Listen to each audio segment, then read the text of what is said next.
Welcome to Writer Syndrome, podcast about writing from start to finish. This episode's topic, story beats. I'm Russ Capasso, and joining me as always is Tim Letney. Tim, how are you? It's a very special Writer Syndrome for me because I am getting over the coronavirus. I'm so glad we do this over Zoom. The hits keep coming, and now the beats keep coming. Yeah, seriously. And by beats, you mean like Jack Kerouac, Allen Ginsberg. Yeah. Yeah. Okay. Yeah, all that. This actually pairs up pretty nicely with our last episode, The Pantsers and Planners, which we kind of started diving into a bit, right? Of course, everyone's probably read Story by Robert McKee or, Hero a Thousand Faces, Joseph Campbell and The Hero's Journey, which basically is kind of an outline of story beats. And I skimmed it. You skimmed it? Okay.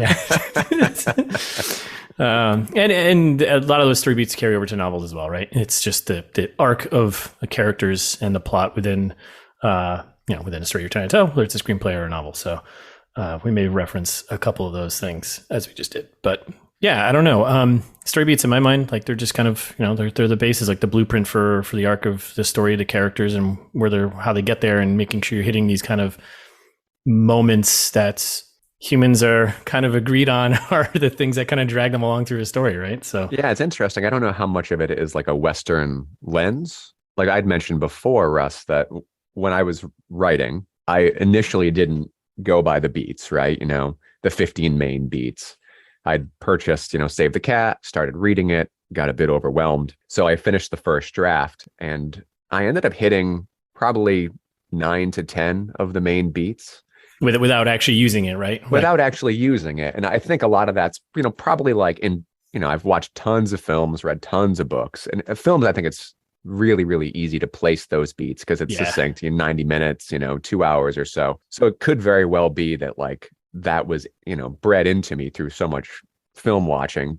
But part of me also thinks that, there is a universal, understanding of how to tell a story, even verbally. Mm-hmm. So I think a lot of these beats are natural, but I do think that and this is going against my pantser nature, that it's worth knowing them and hitting most of them, because from all the research that I did, it really is kind of how the vegetarian sausage is made. Like this is how with apples. It's the apple. It's the tempeh and soy sausage. No, it's like if you're not hitting these beats, or if you're going against form intentionally, you're honestly, I think, doing yourself a disservice, especially if you're like a first-time author, or writer. You want to hit these beats. You want to deliver a satisfying story. I remember being younger and being like, I just want to write something, completely out of left field and challenging the form. And I think that's an okay thing to do. I don't know if it's a good thing to do for your first go at it, especially if you want to write like an enjoyable piece and, bring your character through a transformation and obviously bring your audience along for that ride and have them enjoy it. I think the beats are really, really crucial. And, my teen 20-year-old self is probably calling me a sellout, but if you want to write a story that's satisfying, I think the beats are absolutely necessary to follow. Maybe not as a dogma, but certainly as like a guiding light. Yeah, I agree. I think with my first pass, I didn't use the beats the first time, which I know goes against my whole, spreadsheets and whatnot. What? Yeah. At first, the first draft, I was like, you know what? It starts, it middles, and it ends. Those are my 3 beats. and then that was it. But then, like you, when I read the Save the Cat for the novel version, which, and the screenplay one, but it's, I had ended up hitting like a majority, just like you. Like I hit like, a handful just kind of naturally, inciting incidents, stuff like this. And then having like, the second act kind of break into 2. And some of those things I hit and I was like, oh, okay, that's kind of cool. But then once I went through all the individual ones, it definitely helped form and shape, especially my third act, which was a mess and still kind of is. I'm still, trying to get it right, but it helped me form that and kind of guide me, like you said. So very helpful. So you've read a bunch, right? So is there like a bunch of books on, story beats and like you said, McKee's Story, you said Save the Cat, you said Campbell. Yep. Is there one that was more helpful than others, or like one that you kind of like jotted down and tried to follow along with, like as you were not retrofitting, but as you were like making sure those beats were present in your tale? I mean, not to say that we're getting paid by Save the Cat or anything like that, but Save the Cat was probably the one I used the most, and Save the maybe Cat because was very digestible. Digestible, I think is the right way to describe it too. And I mean, they go as far as breaking down like the first 10 to 15% this is where this point should be, Right. Which I was like, all right, we'll play loose with that. Which they're not saying like you have to do this formula exactly, but have these key moments. But I would say Save the Cat. That's probably the one I primarily used. And once coming back to. But yeah, I mean, for me, like Save the Cat was super helpful, especially as I was going through after my first draft, just to see, what I hit and what I didn't hit. And, we mentioned this in our Pantsers versus Plotters episode, in which Pantsers won, that that had I planned a little more around the beats, it would have made my editing a little easier, I think. Yeah. I think same especially for like the plot, just plot structure. Obviously, I wish I had done this earlier. It would have kind of saved me some, I think, anguish that I'm feeling now after like kind of adding things in Act 1 and Act 2, and then getting to Act 3, where I think I mentioned in the Pantsers and Planners episode that I had like this trickle effect all of a sudden, where my third act is now like a wave of all this stuff I have to fix from the first two acts. So yep. Why don't we go? I was thinking we can go through some of those beats and like kind of talk about the ones that came natural, and then some of the ones that were like maybe a bit of a surprise to us. No, that's a good call, because some really did. Like I said, like they formed very, very naturally, and others were really kind of came out during the edit. So we've got like the main 15 that I used, at least from the Save the Cat beat sheet. Yeah. We've got opening image, which is, day in the life of your character. Yep. That was easy. That honestly, maybe because of like an establishing shot from a movie, that always happens. That kind of microcosm of what the story is going to be about. Yeah. So that one was super easy to hit. How was it for you? Is that something that you had? It took me a bit to get there. I think at first I did. And I actually remember I sent you I was like, hey, I redid the opening because I was having a hard time where to start. And I wasn't starting with my main character, which was a problem. And then I sent you that, edited that new chapter later on. I was like, oh, what do you think of this? Right. I dropped people kind of right into the scenario. And then I rewrote it from my main character's perspective. And then it kind of clicked. I knew I was missing it. Like I wasn't hitting it correctly. Mm-hmm. But then once I wrote the new chapter and his, from their perspective, I was like, oh, okay, this sets up the image. This sets up kind of the chaos of the situation, throws the reader right into all sorts of, what the hell's going on. It also helped me introduce like the other two characters are really important for the rest of the story when they come together. So it took a little trial and error to get there, but yeah. I think I got it. Yeah. And it's a short beat, right? It's like, yeah. And then beat 2 theme stated. And that for me was difficult because it felt like very heavy handed and on the nose. It's not that I didn't have a theme. In fact, like I think my piece is like actually really heavy handed when it comes to its messaging and its themes, but to have a character, I mean, the idea, right, is to have some character, that's relatively close to your main, kind of forecast the messaging of the theme, and that main character is not ready to listen to it. It just falls on deaf ears. Yeah. I'm lucky I'm dealing with a teen. I've got parental figures. Like it seems so much easier in the rewrite to put it in there. But initially, that's something that didn't come naturally to me, just having the idea of the theme fall on deaf ears. I had a hard time with that as well. I think I'm with this new intro chapter that I wrote for, which is kind of the opening image. I think I've also hit the theme within that. Okay. May need a little tweaking, but yeah, the theme, I definitely did not have that nailed. And probably even the third draft. So that took me a bit to get. Because it's not chronological for you, right? Yeah, my opening's not. My opening chapter starts kind of like a little bit later in. Yeah. So the story, and then it kind of comes back to how the world got to this point. So, the first, so going to jump into beat 3, which is just like your setup beat, and which honestly beats 1, 2, and 3 all feel like that, that intro 10 to 20 minutes of a book or a movie. Yep. Where it's just the setup. It's like the day in the life, and it's showing where your character is, and honestly where that character won't be able to return to, whether it's emotionally or physically or whatever. I love those beats. For me, when I watch a film or read a book, those are the beats that are filled with so much possibility of where the story is going to go, and all that potential. Like that's the part of the story that always inspires me, I think. So I really value these beats, even though it's really, really early on, but it's presenting, the viewer, the reader with all of these possibilities of what's going to happen. And honestly, I think foreshadowing the change they're going to go on. And often, and I can say definitely for mine, a lot of the setup beats are referenced later.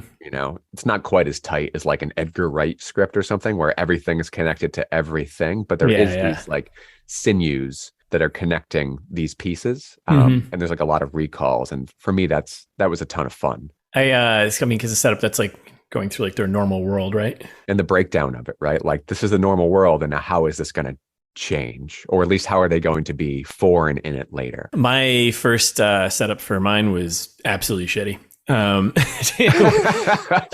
The first draft I read it and I was like, this is like, who would care? No one would care about this.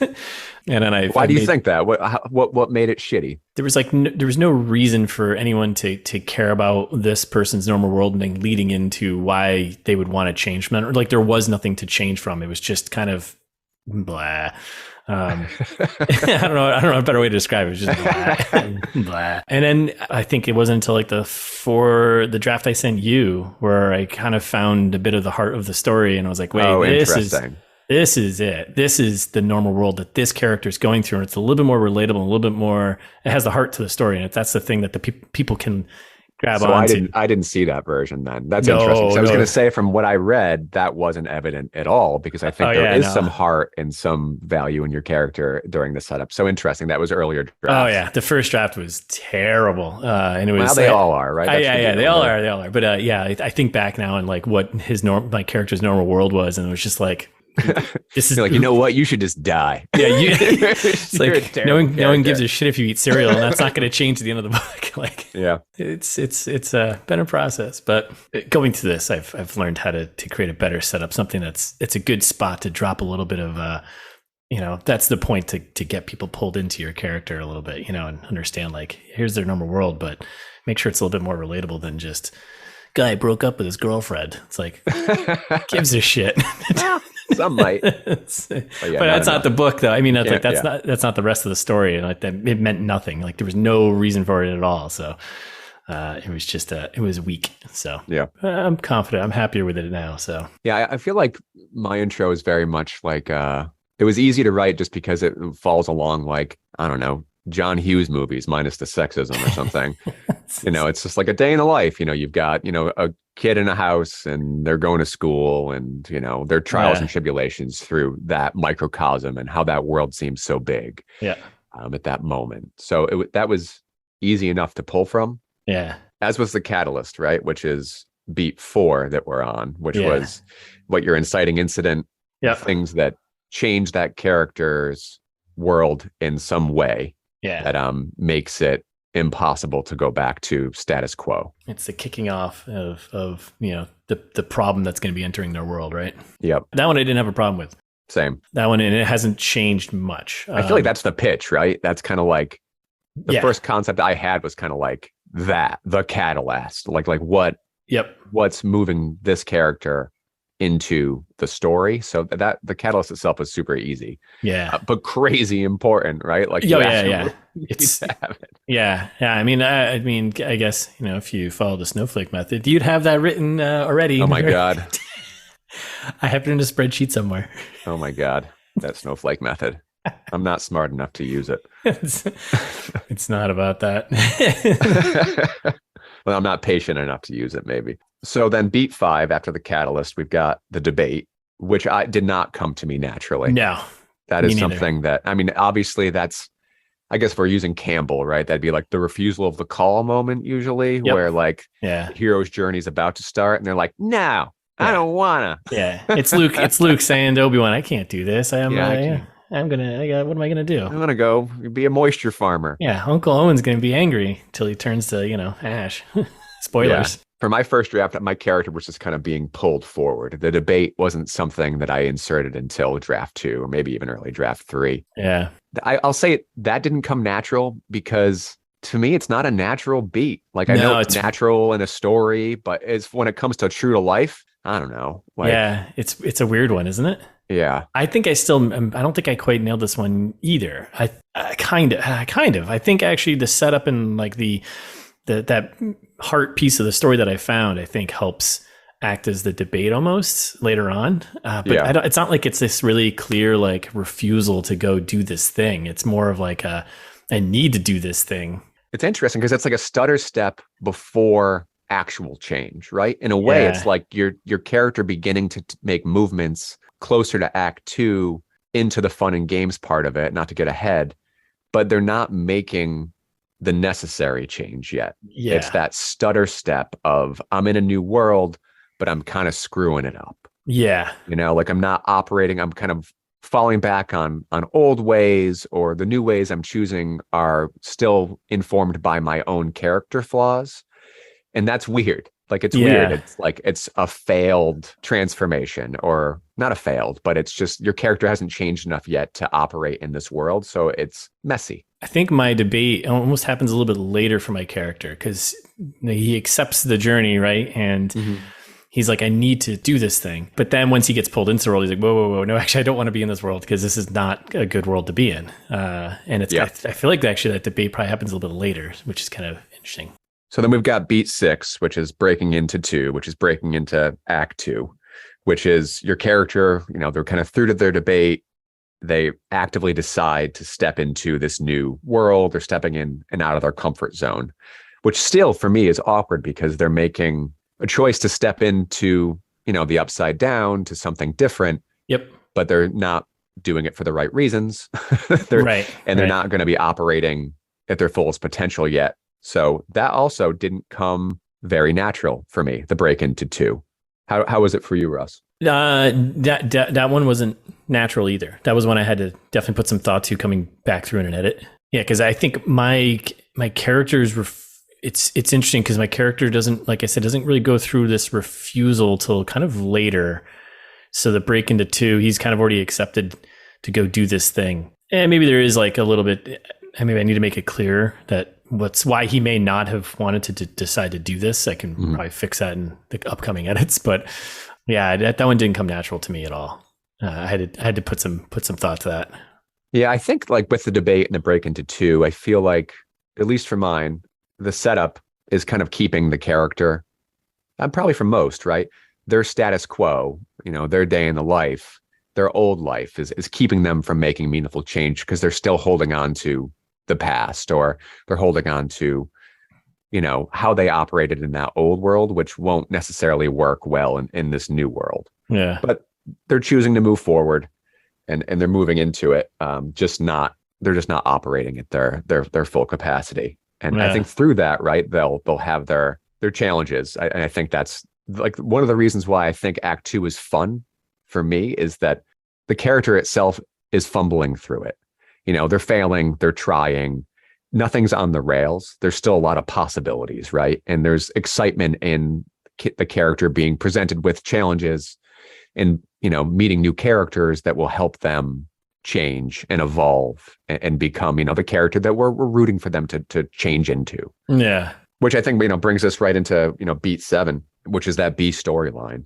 If we're breaking into Act 2, the B storyline is, when they end up meeting, a new character, whether it be a love interest or a mentor or something that's going to facilitate their change in this new world. Yep. That was okay for me. That came relatively natural because I always had other characters on deck that were going to inform this character's journey, from different walks of life, that they would have never met had it not been for the catalyst throwing them into this new world.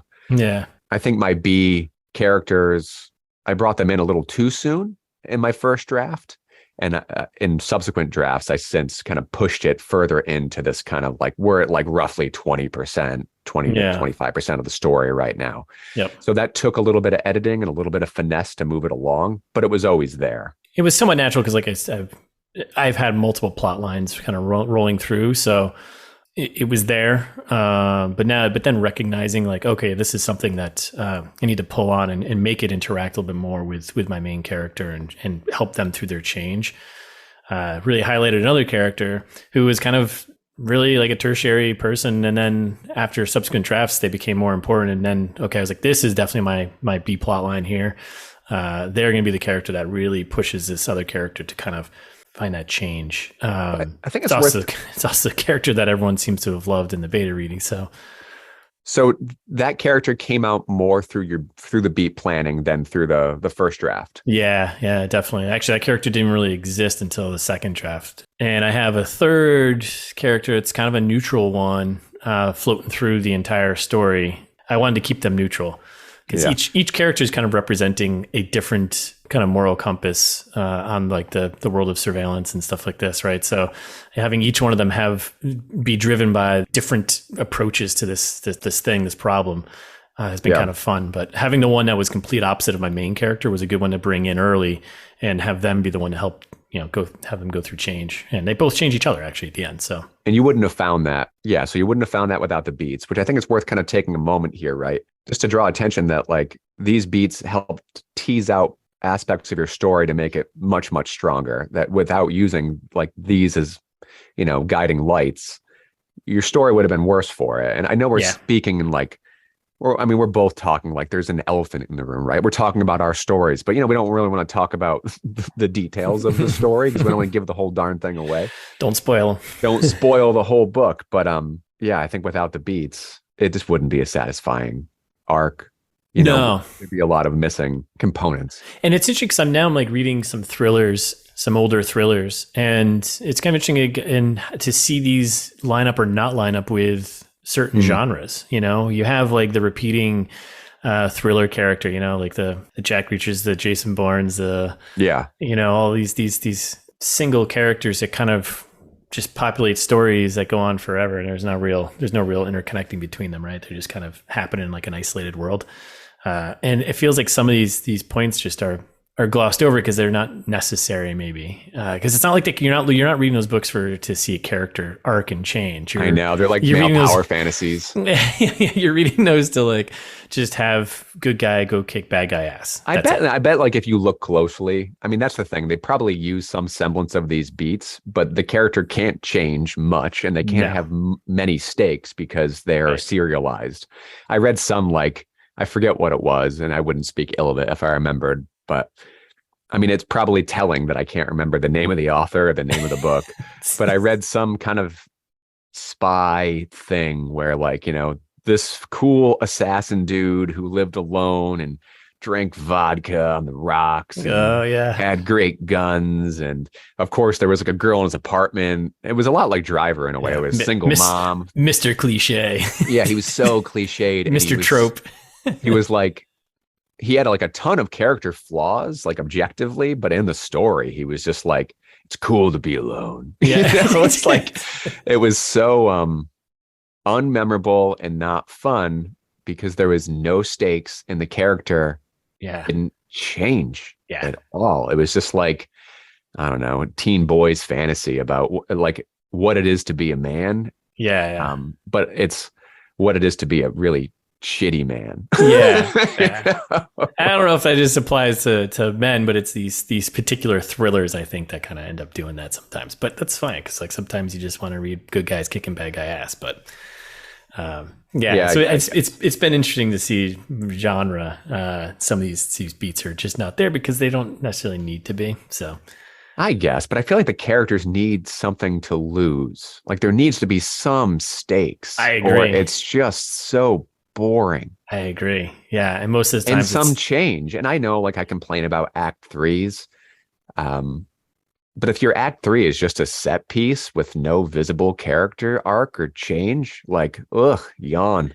Yeah, the only stakes, probably we've talked about this in our men writing female characters, but usually the only stakes is like a wife or a girlfriend that gets kidnapped or killed or something, right? Yeah. Yep. Okay. So we're on beat 8, fun and games? Yeah. Which is, I think, if we're talking about those types of books, I guess all books, but fun and games is the meat and potatoes of your story, right? That's like the pitch. It's like you're delivering on your pitch, your synopsis. Like it's catalyst for me in fun and games is like the middle gushy part of the story. That's like the most fun. It's filled with possibilities. It's filled with some of your action beats. You're delivering on your premise. Yeah. Which was for me, like, I think I hit fun and games a little too soon again. Like this is around your like 20 to 50% ish in your story, I have so many, like I think I had a hard time with my catalysts and my fun and games because my catalysts are so big. Yep. And like, if it was a movie, they'd be really big, like action pieces. The fun and games were much more limited in scope, but still there. They're still present. But that was tough for me, if I'm being honest.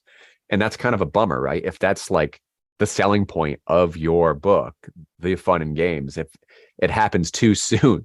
So that took like a little teasing out. I had to make this section a little more fleshed out and a little more fun.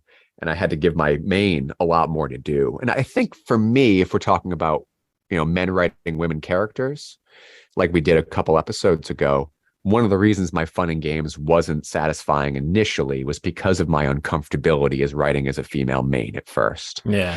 Now that came through on subsequent edits where it's better. Like I actually had to change POV. I have one scene that's like a really crucial scene in this section. And I gave the POV to a B character just because I think of comfortability. And I was like, why is this the B character? Like, there's no reason. Like there's so many missed opportunities for it not being the A. Yeah. So I rewrote the whole scene. I still gave the B like kind of an aside moment because like I do think there was like reasons for that character to have a moment, but there was a fear in my writing ability, I think, and like making sure that I was representing these female characters correctly, that I couldn't find it until the edit. So I do think it took me until about draft 3 to make fun and games actually fun.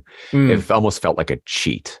Yeah. Like, all right, here we are, but let's not give it to the main because I don't want to offend anybody.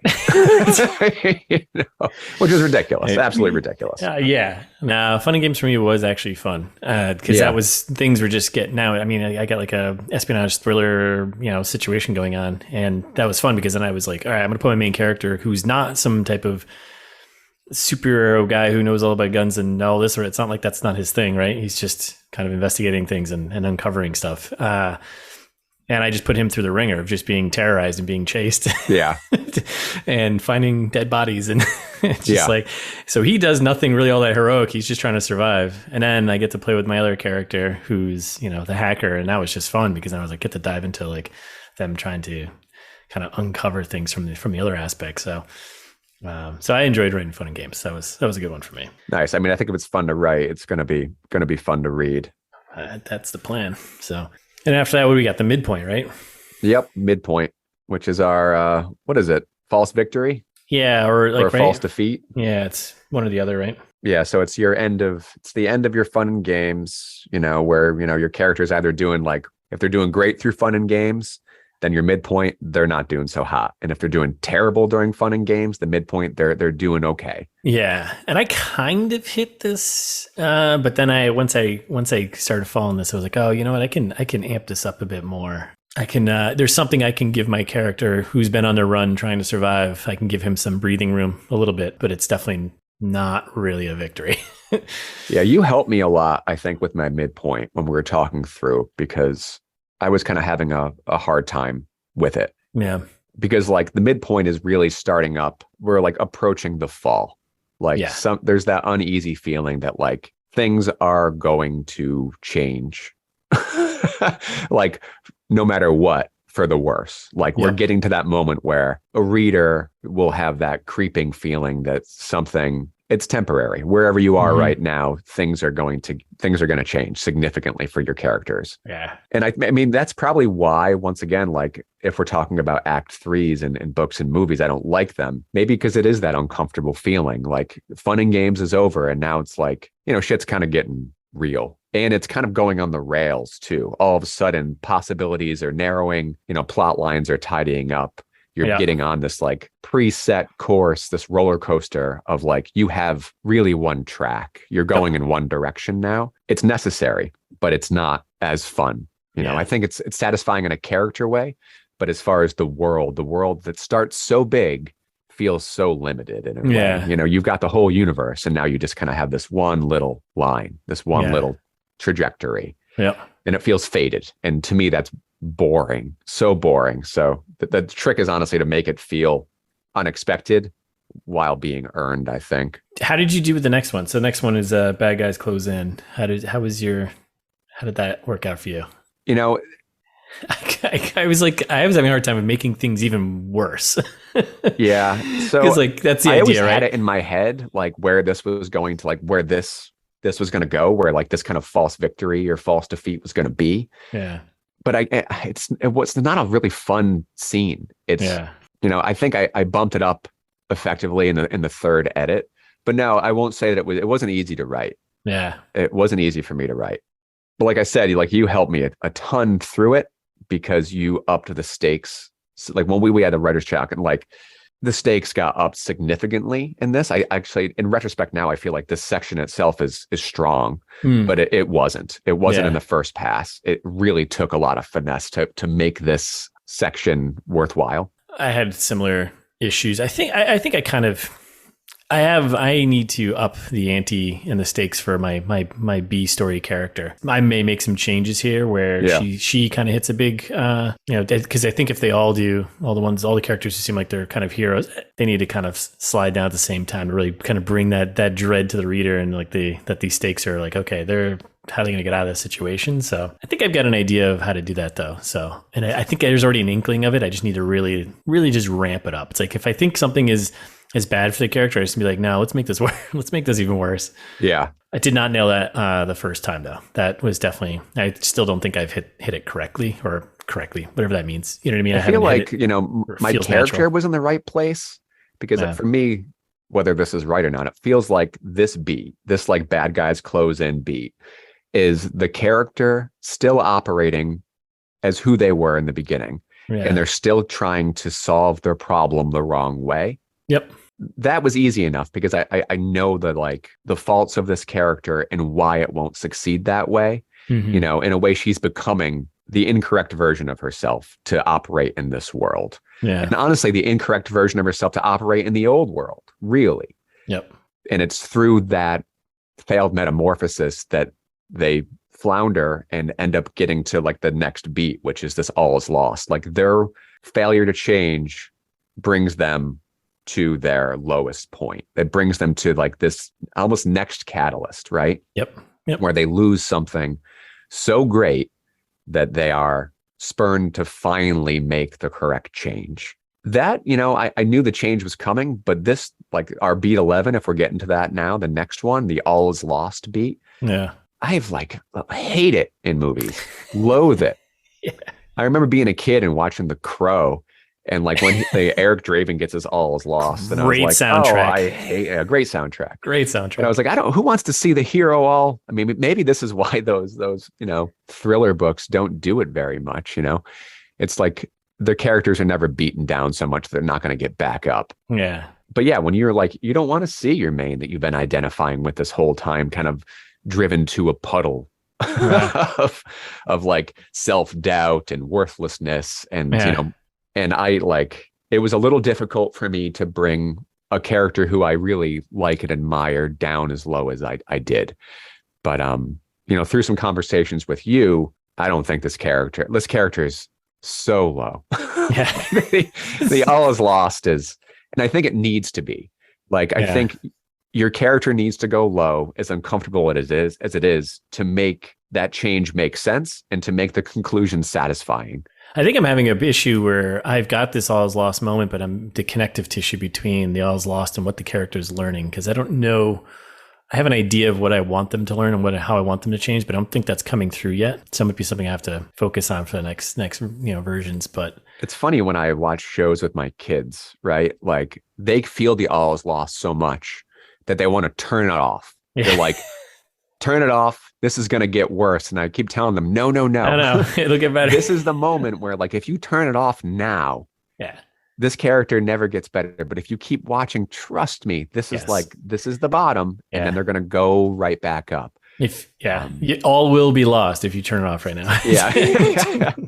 But I think that's, an effective all is lost is that, you're tricking the audience into thinking, wow, this is bleak and this is never going to get any better. Yeah. And wow, this sucks. Yeah.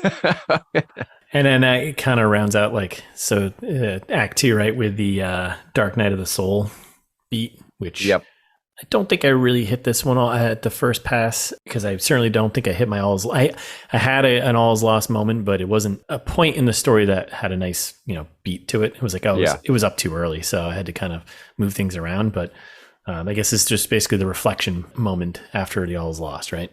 Yeah, it's crazy how many of these scenes are just covered in rain.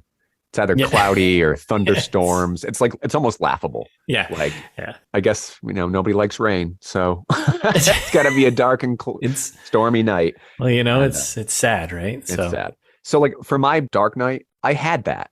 Like I what I didn't have was the end of it. I didn't know how to get my character out of the darn thing. Yeah. Because it was like, it felt really unnatural to me. Like, when you're sad and at your absolute lowest, those epiphany moments don't happen without like medication or therapy. You don't just like have a long think and then see a metaphor and go, oh, I know what to do now.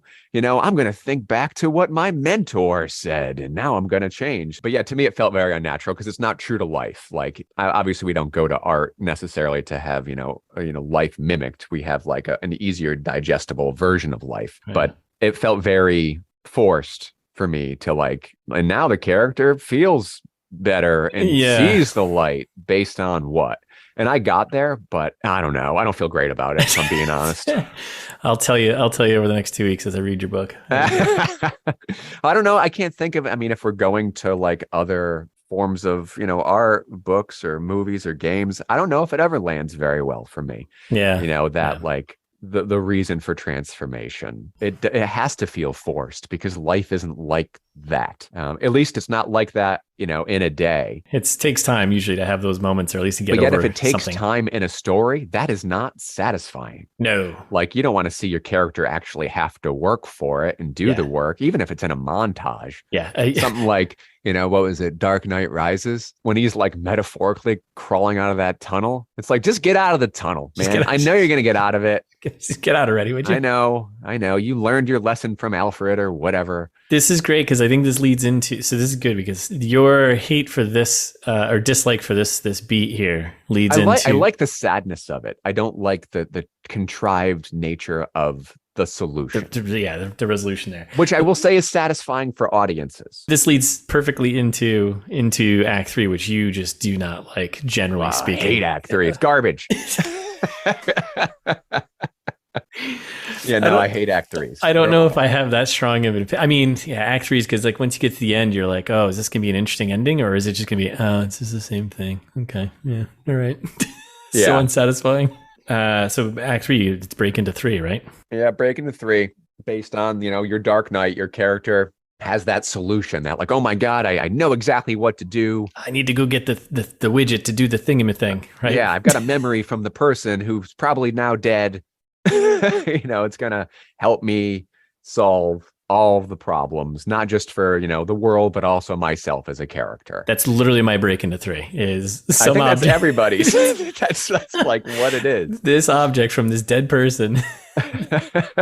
Yeah, or it's a memory or whatever. But I think if your All's Lost in character arc is strong enough, break 3, like your break into 3 and Act 3 can be very, very enjoyable. Yeah. Because, then you're rooting for that character to get better, to operate. Like, you're like, all right, you've changed in a meaningful way. Yeah. But if for some reason you're in an Act 3 where the character hasn't changed enough, that's so boring. Yeah. Because then you're just dealing with plot threads. You're not rooting for a character. There was no stakes. So, I think it speaks to the importance of the other beats. And that's probably why I don't enjoy them often, is because the stakes themselves don't feel high and nothing ever really felt at stake. Nothing was actually ever really going to be lost. Yeah, I don't know how much I can comment on Act 3s because you like them. I don't have a strong opinion against Act 3s. I'm fine with Act 3s. Obviously, there's some better that is better than others. Act 3s is when audiences are clapping and people are licking their fingers and they're turning through the book quick. It should be like, oh, right, this is like a great feeling. Yeah, and you get to like you're out of the muck. Yeah, you're up until like 10 o'clock reading and you're like, oh man, I just have 2 chapters left and let me just finish this thing. Like that should be the push, right? And it's like kind of like that big I just hate how mine ends because it's just it kind of falls back to the bunch of closing out threads thing. Like mine kind of right now wraps up like a Scooby-Doo episode. And I'm just like, it drives me nuts. Uh, It's just like, oh yeah, I'm ready to close this out. I'm ready to close this out. So that's definitely something I need to work on. So then there's like the last two beats, right? Which are all pretty tightly knit, right? We have the finale, right? Finale, which is like also not satisfying for me. I've learned my lesson. Yeah. Ta-da. I mean, yeah, I guess that's the deal, right? Like I may have my issues with breaking to 3, but it can be fun. Yeah. Like I enjoy that the character is operating at their fullest potential. They've made the right decisions. The finale is like threads are closing, characters are changed, people are coming back together if they've been separated. Yep. Everything is tied up in a nice little bow. And if that character hasn't changed enough, this finale and these like threads closing, I think can be deeply unsatisfying. Yeah, because it's taking what you've learned and using that to kind of enact a plan to solve the problem, right? To get to some resolution. So yeah, and I think it should be satisfying if your character has gone through enough of a journey and been through the ringer enough and changed enough. Yeah, then it can be good. Yeah, like the finale can be good. Yep. But I think it's really easy to have a crummy one if your character looks a lot like they did at the beginning. They have to be almost unrecognizable. All these beats kind of like stack upon each other, right? Where it's like if you have everything strong from Act 1 at the base and you're working your way up, you'll hold it together. Otherwise, it's gonna be like a Jenga board there, and the whole thing's gonna collapse. Because that's what I've been running into as well. Like my third act, I'm just like, there's something not clicking here, and I don't know what it is. And I think it's coming back to like my main character. I have to choose one of them, and I have to have them have some bit of change. And I don't think I get that across very well. I kind of just button it up at the end and be like, yep, the end. So I think it's hard not to do. It's such a small part of the book, right? You're dealing with like a 10 to 15% ish of the book to do this kind of finale. Yeah. If you've done your job, through all these beats, this part isn't all that fun to read for me as a reader. Like this is the really on the rails part where like nothing new is shown, like the world is really tying itself into a little bow and possibilities are over, and you get that warm little feeling that the characters, changed and everything's as good as it's ever going to be. And can be super boring. And then so I've got some comments about Act 3s in general, because now I've got like thinking more about it, how some that I hate, and because I don't think that they do wrap things up. I'm going to throw like a big culprit out there. I mean, and there's other people who have debated this in pop culture, but I mean, Empire Strikes Back doesn't really does it really end? Yeah, no, but I mean, I think that's very intentionally serialized, right? Sure, 100%. And there are books that do the same thing. Like I've just read a series, there's a trilogy, and I got to the end of the first book, great book. I got to the end of it and I was pissed because I was like, you're just goading me to buy book 2. Like this isn't that's not a complete story. And I have qualms with that, because like you got to give me at least something. You have to have like. It's weird though, right? Because if the promise is never delivered, it never fails. So I think one of the reasons why The Empire Strikes Back, people will say it's one of their favorite, or if not their favorite Star Wars movie. It's because the world is filled with possibilities still. It's like, oh, everything's so low. I mean, it's almost at the all is lost, really. Oh, yeah. Like, I mean, the 3, right? They're kind of written like a first act, second act, third act, but also because it's like, I think adults were like, oh, this kid's movie can be for adults because it's a little sad now. And it's a little dark. Yeah. It's a little dark. Which I love. I love Star Wars, and Empire Strikes Back's my favorite, but I think it kind of has to be. I think there's still ways you can have a satisfying ending to a book, but still leave it open for a next progression. I don't know. I just feel like there needs to be something that you've completed. Like this series I'm reading, like I'll tell you, like I'm very much enjoying. I'm on the 3rd book right now, but the first book I was like, fuck you. Oh yeah. I was like, come on. I was like, this literally just like ... I'm like, no, like you just put me on a journey to read this book and you give me nothing resolved here. Like that's, I don't know. I think that's kind of setting up a lie to the reader. And it's just like, come on, like, give me something. To give a counterpoint, if you look at the Harry Potter books, they stand on their own. Yeah. Each one of them stands as their own story. And like, they're written really, really well. They're plotted very, very well. But looking at them as a series, they feel really repetitive to me. Yeah. Because like it's like the same beats over and over and over again. Mm-hmm. Because they don't have like nothing feels like that middle chapter, like that Empire Strikes. That's like they all have almost an identical form to them. And to me that became very, very redundant. So you're reading The Expanse, which they're telling a massive tale, right? Or you finished it. I finished that. Yeah, yeah. Did each of those books have a satisfying conclusion for you? Yeah, because there was like a setup of, all right, here's the kind of like the problem of the day for this book, but then threads were still left open for the next story, right? Or they would Yeah. introduce characters that would set up like the next story, right? But there would always be some conclusion to whatever the major problem was. For the most part, which I can't remember all of them because I've read all 9 of them over the last few years, but for the most Maybe part, it this is felt why satisfying. maybe that's why George R. R. Martin just won't finish. Forget that. Finish it. Give us an ending. I haven't read any of those books. So I don't care. Yeah, I started them. I don't know how far I made it. Maybe Feast of Crows or whatever. And then, I mean, then rounding out the third act is the final image, right? And Yep. I know there's sub beats to the finale. I believe there's like 5 sub beats to that, but we can.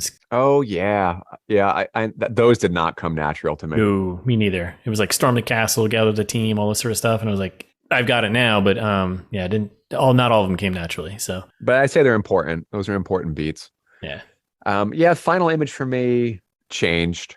Yeah, I always likewise. had a final image that, like, I won't say like it teases a sequel or something, but like the world has changed and Yeah. these characters are operating in the world in a new way. But it wasn't like the final image itself was supposed to be like a mirror of your opening image in a way. Yep. And mine wasn't. So I ended up having, not that I've got 2 final images, but I have like 2 scenes now that take care of this. Hmm. And I think now it's much more of a mirror of the first, but showing how the character and characters, those who make it through, have changed. So yeah, I mean, Yeah. that came relatively natural, but I definitely needed to improve it on subsequent edits. Likewise. I mean, I was having problems with my ending anyways, but I think I've gotten there now, and I'm mostly just because I can see the ending where I want to be, and having the new opening chapter, I was able to like, okay, this is a better, I think, mirroring of where this character started and where they are now. Yeah, it's crazy, right? Because your character, in theory, should have lost a ton of stuff. Like, Yeah. by this moment in the story, they're at their best possible self, Yes. probably in their worst possible world.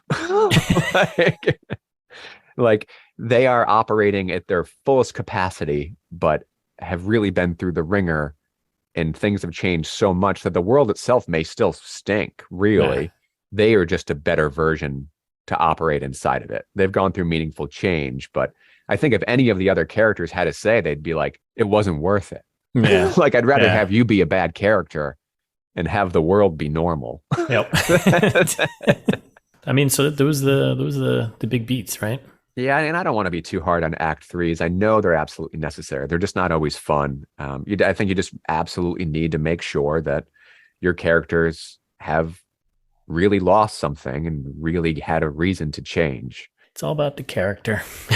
Yeah, no, totally is. Yeah, and putting them through the ringer, right? And seeing how they change, how their personalities interact with getting tossed in these situations kind of helps, I think, inform all these beats and move you along through them. So, I mean, you'll know if your character hasn't changed enough. I mean, it just won't feel satisfying, yeah. really. All right. Well, I mean, I think that's it for this episode. Yeah, I feel a little weird being so vague. It's weird going through all the beats, talking about, our works in such broad, vague terms, but hopefully it was helpful. I do think sticking to these beats in some semblance, even if you don't hit all of them, is really, really helpful. And I'm going to betray like the pantser inside of me that when you start planning, your story, I would start planning with these beats in mind. Not to say they can't change, but it will behoove you to have these tent poles, to have something to write towards. Yeah. Because speaking as somebody who went back and had to retrofit some, it was a pain. Yeah. I got there, but I think it took a lot more time than it would have. When you and I plotted out that Western that we're working on, that was not only super fun, but I can already feel it, that it's going to be just easier to write. Yeah. You're going to have these digestible chunks to work inside. Yeah. So yeah, super crucial. Really, really recommend them. And then like, I don't want to just keep giving the same resource, but that Save the Cat, writes a novel was really helpful. And even though it was very intimidating as I was reading, as I was writing, I highly, highly recommend it. All right. Well, I think that's it. So thanks everyone for listening. I hope you enjoyed this episode's topic of story beats and our vague approach to them because we don't want to spoil our own stories, but I think it was still pretty informative. So Yeah. And say tune in. What is it? We're going to do fragile, sad, mopey, self-doubting artists. yeah, I think that's gonna be the topic. But we're going to make it exciting. We're gonna make it interesting. So, but yeah, if you have a topic you want to talk about, you can shoot us an email at chat@writersyndrome.com. Hit us up on Twitter at writer_syndrome. Otherwise, head to writersyndrome.com for all the other episodes. But next time we'll be talking about the fragile artist and self-doubt, which we've already talked about, and I think we have plenty of. So Feeling it right now, man. until next time, keep writing.